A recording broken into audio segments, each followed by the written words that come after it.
The big news of the day going in is Ben Roethlisberger being done for the year. Obviously, the Browns need a win tonight to stay within hailing distance of the Ravens just 2 weeks in. Do you think this ends the Steelers' season? Question one on this, Booger. It's going to be very difficult. I like Mason Rudolph. I don't love him. You know, the Steelers were always going to have to be an offensive team because their defense is kind of still getting used to playing, with Devin Bush at the middle linebacker spot. And, the secondary has been an issue for a couple of years. They gave up 300 yards to Russell Wilson yesterday. So they were going to have to outscore people. Now that becomes a lot more difficult. Not that Mason Rudolph is not capable, but he just doesn't have the moxie nor the experience that Ben Roethlisberger does. So I don't want to say their season is over because Mike Tomlin, I think when you talk about the handful of coaches that are among the elite in the National Football League, he's right up there. And I know some people don't like that, but his track record is proven. And I have faith in Mike Tomlin. He's going to rally the troops. They're going to have to figure out a different way to play.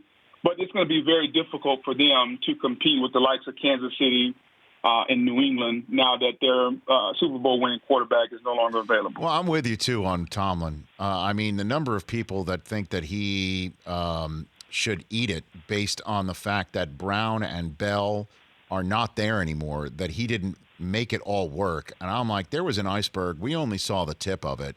I'm just not here for all the Tomlin hate, Booger, flat out. I agree with you. I don't understand the amount of people around America that when they mention Bill Belichick, and then you start to think about who's the next winningest coach in the National Football League over the last several years, who's the guy that's never had a losing season, they don't mention Mike Tomlin. But, those are his credentials. And I just think that he deserves a little bit more respect, not from just national media, but from the people who actually, quote-unquote, know this game. He just doesn't get his just due, and to me that's not right. But he'll never say it. I know Mike personally.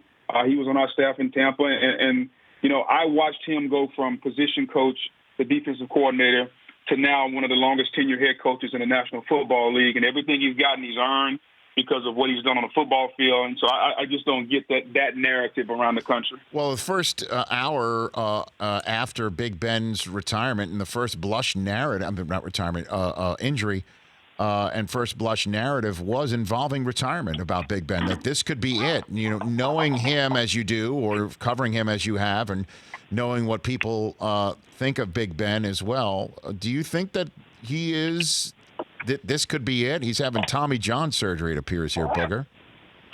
As long as physically he's capable of playing, I fully expect him to come back. And I think with the advances in medicine, you see guys coming back in baseball that are throwing harder after they've had the Tommy John surgery than when they were before it. So I fully expect the medical part to be there.